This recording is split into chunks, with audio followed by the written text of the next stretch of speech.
যে সকল জলাশয়ে শুধু শুনিনি, চাক্ষুষ দেখেছি, আর এর কারণ ও তার সমাধানও ভেবে এসেছি মহারাজ। তুমি কি বলতে চাইছো সেটা বলো না খোলসা করে। মহারাজ, আসন্ন দিনে জলাভাব মেটানোর একটাই উপায়, তা হলো প্রজাদের উপর কর চাপানো। মহারাজ, আমার ঠাকুরদা বলতেন, যা মেলে মূল্য বিনে তার মূল্য কে আর জান। আমরা যেহেতু জলের মতো এত মূল্যবান সম্পদ বিনামূল্যে পাচ্ছি, তাই একে গুরুত্ব দিতে শিখিনি। সবাই মিলে দেদার জলের অপচয় করছে। আমি এই অপচয়ের বিরুদ্ধে কর বসানোর পরামর্শ দিচ্ছি মহারাজ। জলের জন্য দেবে দাম, ছুটে যাবে কাল ঘাম। হ্যাঁ, যখনই জলের জন্য কর দিতে হবে, তখনই জলের অপচয় বন্ধ হবে। এতে লাভটা কি হবে গোপাল? মানুষ কম জলে কাজ করা শিখে যাবে। ফলে আগামী দিনে যদি জল সম্পদ কমেও যায়, এই কৃষ্ণনগরের প্রজারা আগে থেকেই তার জন্য প্রস্তুত হয়ে যাবেন। কিন্তু আমি আমার প্রজাদের কাছ থেকে জলের দাম নেব গোপাল? না মহারাজ, কর বাবদ যে অর্থ উপার্জন হবে, তার সাথে আপনার দান মিলিয়ে রাজ্যের মধ্যে একটা বিরাট কৃত্রিম জলাধার বানানো হবে, বাহ বাহ বাহ! যেখানে বৃষ্টির জল সংরক্ষণ করা যাবে মহারাজ। এতে সারা বছর ধরে আর কোনো জলের অভাব থাকবে না মহারাজ। গোপালের প্রস্তাব বড় ভালো লেগেছে। আগামী দিনে ইতিহাসে এই কর্মযজ্ঞের কথা লেখা থাকবে বলে আমার বিশ্বাস। আর তাই আমি গোপালকে এই মুহূর্তে 50টি স্বর্ণমোহর উপহার দেব বলে ঘোষণা করছি। সাধু সাধু সাধু।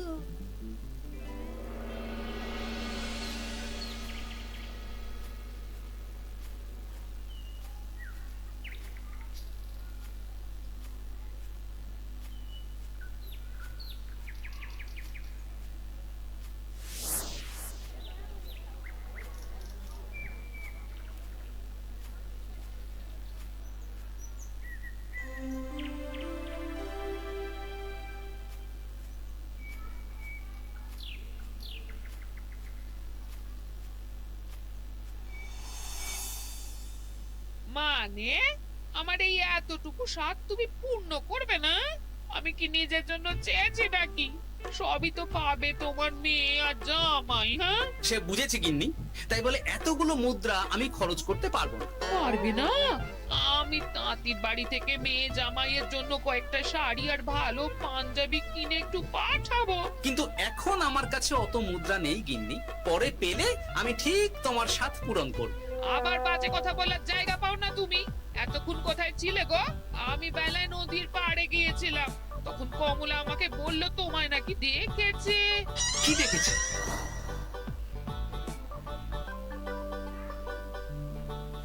কোথায় গেল? এত বড় মুদ্রার থলে কি হাওয়াতে উবে গেল নাকি? এই রে, এ তো মহা ঝামেলা। কখন কি যে গিন্নিকে খবর দিচ্ছে সেটা টেরও পাইনি। বলি মুখে কুলু পাটলে যে বড়। বলি রাজা মশাইয়ের কাছ থেকে যে এত রোজগার করো, সেই মুদ্রা যায় কোথায়? আহ, কানের মাথা খেও না তো। আমি কি তোমার কোনো কিছুর অভাব রেখেছি? বলো একবার। খাওয়া পড়া কোনো কিছুর তো কোনো খামতি নেই তোমার। আনছি রাখোনি, কিন্তু তাই বলে আমিও তোমার স্ত্রী, তোমার গিন্নি গো, গিন্নি, তাই না? আমার তো জানার অধিকার আছে নাকি যে তোমার উপার্জনের অর্থ করি সব কোথায় যাচ্ছে? জানবে জানবে, সব জানবে। এখন কিছু খেতে দাও দেখি, পেটে ছুঁচোয় ডন বৈঠক মারছে। না, এরপর থেকে আর মহারাজের কাছে উপহার পেলে ওইভাবে খোলা হাটের মধ্যে দিয়ে আসা যাওয়া করা যাবে না।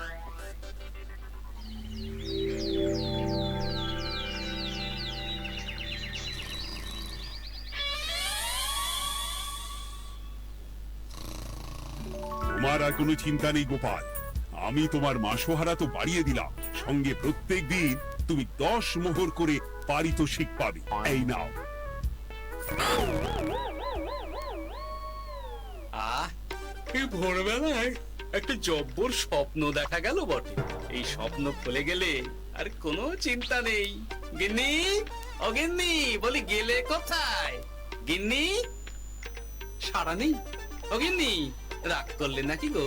আরে এসো এসো, এমন একটা স্বপ্ন দেখেছি না যে তোমার আর কোনো চিন্তা থাকবে না গিন্নি। মোহর আর মুদ্রা একেবারে ঝরে পড়বে গো।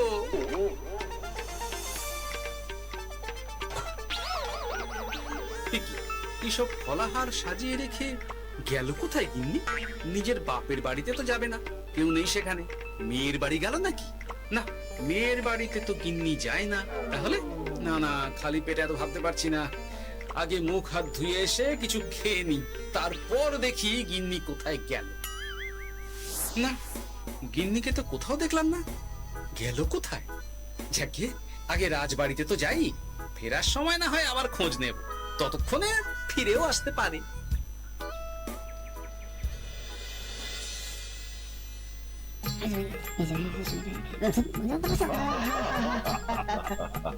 বাহ বাহ বাহ, একেই বোধহয় বলে সঙ্গগুণ। অনেকদিন এত হাসি নিয়ে। যা বলেছেন মহারাজ। হাসির চোটে পেটে ধরছে খিল। কর্তার গিন্নিতে দেখছি রয়েছে অনেক মেল। কি গিন্নি, তুমি এখানে কি করছো? একই গোপাল, তুমি রাজসভায় এলে যে বড়। তুমি নাকি রাজসভার কাজ থেকে অবসর নিতে চেয়েছো? হ্যাঁ, এই কথা কে বললো মহারাজ? এই তুমি বললেন। বলি আমি আবার কি করব? তুমি আমায় একটা কাজ দিলে আর সেটা আমি করব না বলো? আমি তোমায় কাজ দিলাম? কি কাজ? বাবা গোপাল, তুমি কি আকাশ থেকে পড়লে নাকি? তুমি তো তোমার গিন্নিকে বলে পাঠিয়েছো যে তুমি আর রাজসভার কাজে যোগ দিতে চাও না। তোমার নাকি আর কাজে মতি নেই, তুমি বিশ্রাম চাও। এই রে, গিন্নি দেখি ভয়ঙ্কর চাল দিয়েছে। আমার নামে রাজসভায় এসে এইসব বলেছে। তাই কথা ঠিকই গোপাল, যে তোমার অবসর গ্রহণের কথা শুনে আমি বিশেষ মনমরা হয়ে পড়েছিলাম। কিন্তু তোমার গিন্নি যেভাবে রাজসভায় হাসি মজা হুল্লোড় পরিবেশন করছে, তাতে আমার মনে হচ্ছে এই সাপে বড় হয়েছে। এই বেলা যদি গোপালকে কায়দা করে রাজসভা থেকে তাড়ানো যায়, তাহলে আমার পথ থেকে বিরাট বড় একটা কাঁটা উপড়ে ফেলা যাবে। গোপাল গিন্নি সবার মধ্যে বিলিয়েছেন হাসি, তার জন্য রাজামশাই হয়েছেন ভারী খুশি। হ্যাঁ গোপাল, তাই আমি ঠিক করেছি তোমার স্থানে আমি তোমার গিন্নিকেই বহাল করব। হ্যাঁ, তোমার সঙ্গে ঘর সংসার করে ওর বুদ্ধি বেশ খোলতাই হয়েছে, সেটা বোঝাই যাচ্ছে। এছাড়াও আমাদের অনেক পরামর্শ দিয়ে সাহায্যও করতে পারবে। তাছাড়া উনি মহিলা বলে অন্দরমহলেও যেতে পারবেন, রানীমাও খুশি হবেন বলেই তো আমার বিশ্বাস। এই গোপাল গিন্নি, তোমার এই কাজ করতে কোনো আপত্তি নেই তো? আপত্তি কেন থাকবে মহারাজ? আমি ধন্য আপনি আমায় এত বড় সম্মান দিচ্ছেন বলে। এ তুমি আমার কত বড় সর্বনাশ করলে গিন্নি। তুমি কিনা শেষে আমার চাকরিটাই খেলে। এটা গোপালের জন্য বড় ভালো হলো, তাই না? কোনো কাজ করতে হবে না, কিন্তু রোজগার আগের মতোই থাকবে। অবসর আর উপার্জন একসাথে। না হে গোপাল, তুমি আর এখানে কাঁচু মাচু মুখে দাঁড়িয়ে না থেকে নিজের বিশ্রামে ব্যাঘাত ঘটিও না। আমাকে সবার কাজ শুরু করতে দাও। যথা আজ্ঞা মহারাজ।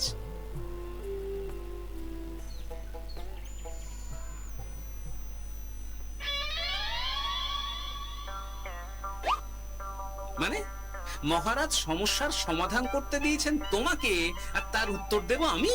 কেন, তুমি আমার চাকরি খাবে আর তোমার সেই চাকরি রাখার দায় নেব আমি? হ্যাঁ হ্যাঁ, নেবে। মানে কাল রাজসভায় মহারাজের সমস্যার সমাধান করব, সেই মতো কথা দিয়ে এসেছি। হ্যাঁ, আগাম 10টা মুদ্রাও বাগিয়ে এনেছি।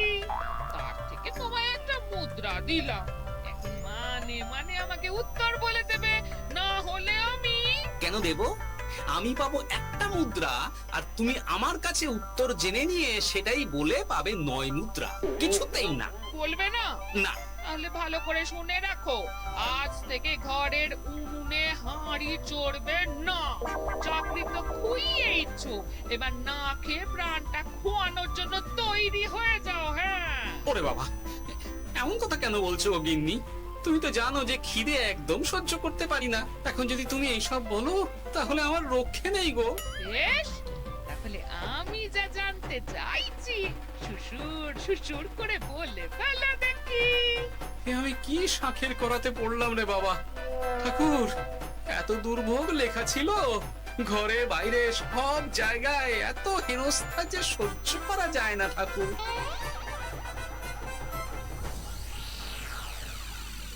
একেই তো বলে গো গিন্নি, মেঘ না চাইতেই জল। এতদিন কতভাবে চেষ্টা করেছি গোপালকে রাজসভা থেকে তাড়াবার, আর গোপাল নিজেই কিনা রাজসভা থেকে পালিয়ে গেল। সব বলছো?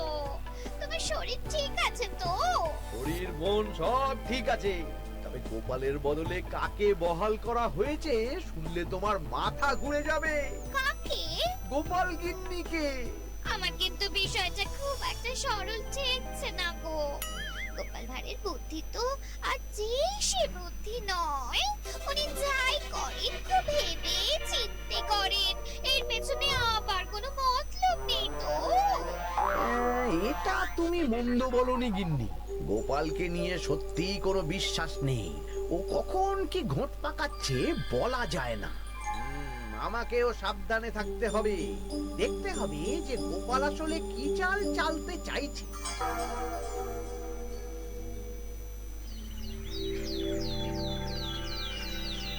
হ্যাঁ গোপাল গিন্নি, এই একটাই প্রশ্ন আমায় সারা রাত ধরে জাগিয়ে রেখেছে। মানুষ মরে ভূত হয়, ভূত কি মরে? তাহলে ভূত মরলে কি হয়? মানে মহারাজ, এই প্রশ্নের উত্তর আমার আজকে দিতে ইচ্ছে করছে না। হ্যাঁ, আমি না হয় আপনাকে আগামীকাল এই প্রশ্নের উত্তর দেব, ঠিক আছে? হ্যাঁ, গাছ থেকে পড়ে গেলে জাপটে ধরে ডালকে। আজকের প্রশ্নের উত্তর উনি দেবেন কালকে। না হে গোপাল গিন্নি, তা হয় না। এই প্রশ্ন আমাকে সারা রাত বিচলিত করেছে। আবার যদি আজকেও এই প্রশ্নের উত্তর না পাই, তাহলে তো আবার একটা নিদ্রাহীন রাত আমাকে কাটাতে হবে। মানে আমি বলছিলাম কি মহারাজ, গোপাল গিন্নি তো সদ্য এই কাজে বহাল হয়েছে, তাই তাকে তো একটু সময় দেওয়া দরকার নাকি? কিন্তু প্রশ্নের উত্তর না পেলে যদি মহারাজের শরীর খারাপ হয়, তার দায় কে নেবে মন্ত্রী মশাই? এই রে, এখন আমি কি করব? এ তো মহা বিপদে পড়লাম দেখছি। আচ্ছা মহারাজ, ঠিক আছে ঠিক আছে, আমি এই প্রশ্নের উত্তর দেব, কিন্তু আমার না একটু সমস্যা আছে। খোলা হাওয়াতে গিয়ে না দাঁড়ালে আমার ঠিক মাথা খোলে না, তাই বলছিলাম। তাই না হয় যাও, হাওয়া খেয়ে এসে মাথাটা খোলতাই করে নাও। কিন্তু এই প্রশ্নের উত্তর আমাকে আজকেই দিতে হবে। হ্যাঁ, উফ, এই যে কি সমস্যা! সারাদিন ঘরে বসে থেকে থেকে তো আমার সারা গায়ে বাদ ধরে গেল। সেই সকালবেলা আমাকে ফলাহার করিয়ে দিয়ে গিন্নি তো চলে গেছে রাজবাড়িতে চাকরি করতে। এদিকে আমার যে পেটে কিচ্ছুটি নেই, তার কি হবে? মহারাজ দোকানে গিয়ে যে ভালো মন্দ খাবো তারও উপায় নেই, তাহলেই তো কাঁড়ি কাঁড়ি খরচা। না, একবার দেখি তো উনুন ধরিয়ে অন্তত ভাতটা চাপাতে পারি কিনা, তাহলে গিন্নির ওই হাঁড়ি না চড়ার হুমকির হাত থেকে অন্তত বাঁচা যাবে।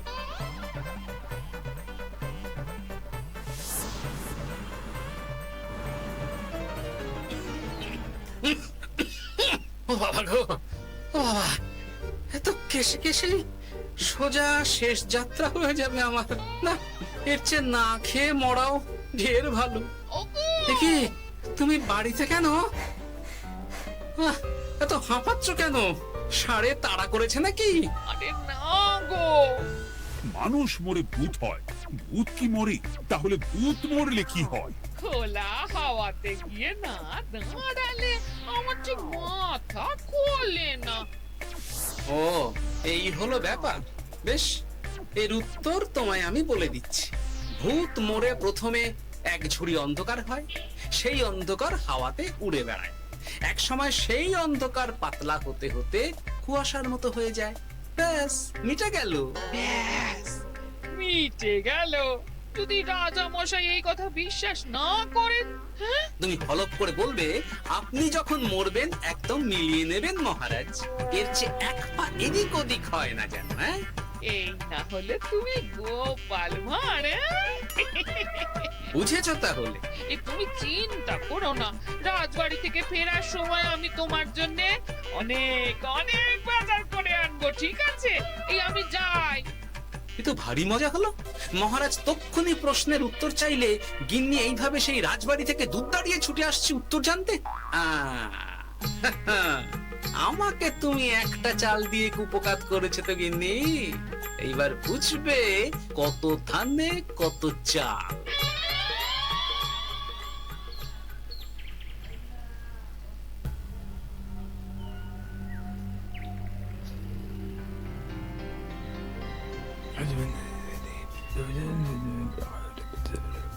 বুঝেছিস তো তোর কাজটা? খুব বুঝেছি গোপাল দাদা। নেই, এবার লেগে পড় দেখি।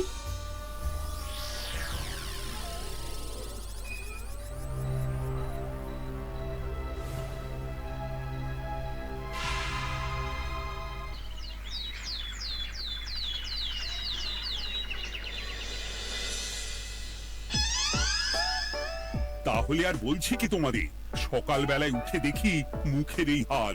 এই কাণ্ড কি করে হলো মহারাজ? আহ, তার আমি কি জানি।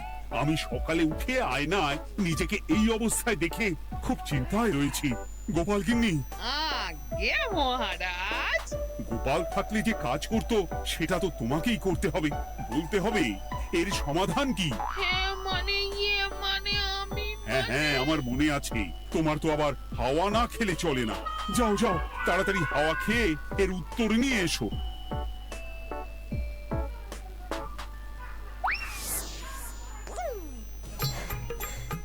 এই জন্য তুমি এত দূর ছুটে এলে গিন্নি? মহারাজকে বলবে যে তিনি যেন আজ রাতে চাদরটা মুখে ভালো করে মুড়িয়ে ঘুম, তাহলেই মিটে যাবে। এই রং চলে যাবে আর নতুন করে কিছু হবেও না। ও মা, বলি এত সোজা সমাধান? হ্যাঁ? তা নয় তো কি?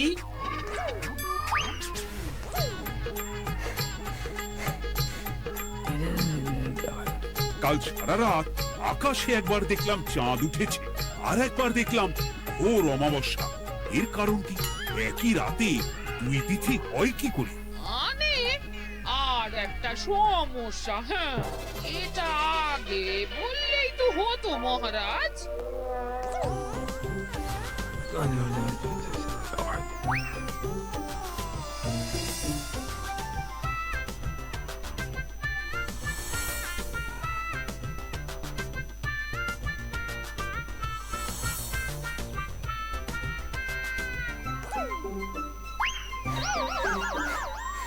এ কি, তুমি হাওয়া খেতে গিয়ে এইভাবে খাবি খাচ্ছ কেন গোপাল গিন্নি?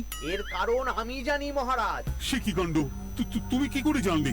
গোপাল গিন্নি মোটেও হাওয়া খেতে যায়নি মহারাজ, সে গেছিল নিজের বাড়িতে গোপালের কাছে আপনার বলা প্রশ্নের উত্তর জেনে আসতে। মানে গোপাল গিন্নি তার মানে আমাকে ঠকিয়েছে? তা জানি না মহারাজ, তবে আমার মনে হয় এর পেছনে গোপালের কোনো গভীর ষড়যন্ত্র আছে, না হলে সে এমনটা করবে কেন? আর এক রাতেই আপনার সাথে এতগুলো অদ্ভুত ঘটনা পর পর ঘটবে কেন? বটে, এক্ষুনি গোপালকে ডেকে আনো।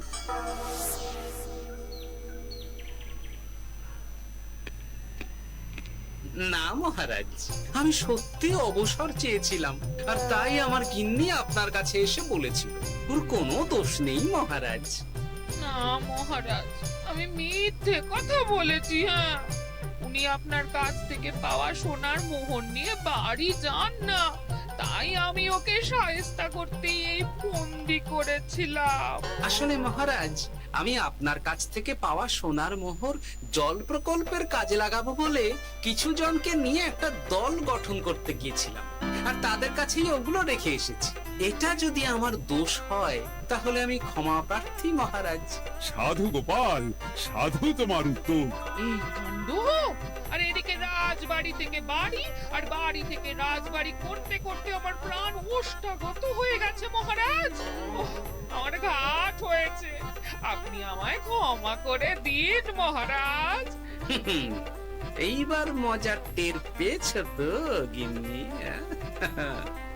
আপনি আপনার আদরের গোপাল ভাঁড়কেই তার চাকরি ফিরিয়ে দিন মহারাজ।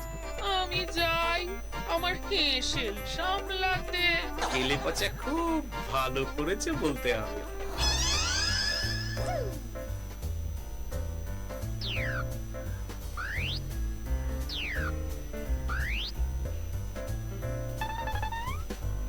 তবে মহারাজ, অমাবস্যা পূর্ণিমা সব আমার বুদ্ধিতেই কেলেপচা করেছিল।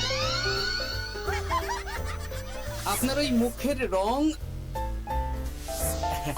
ওটি একটি বিশেষ রং, যার আয়ু একদিন, তাই ওটা এমনিই মিলিয়ে গেছে। হ্যাঁ, সেই বরং ভালো। তুমি তোমার গিন্নিকে নিস্তার দাও গোপাল। তাছাড়া আমিও আমার গোপালকে ছেড়ে আর থাকতে পারছি না। যথা আজ্ঞা মহারাজ। আমারও যে আর এই অবসর ভালো লাগছে না মহারাজ। গোপাল ছাড়া রাজসভা যে লাগে ফাঁকা ফাঁকা, তাই তো আবার চাকরিতে তাকে বহাল রাখা।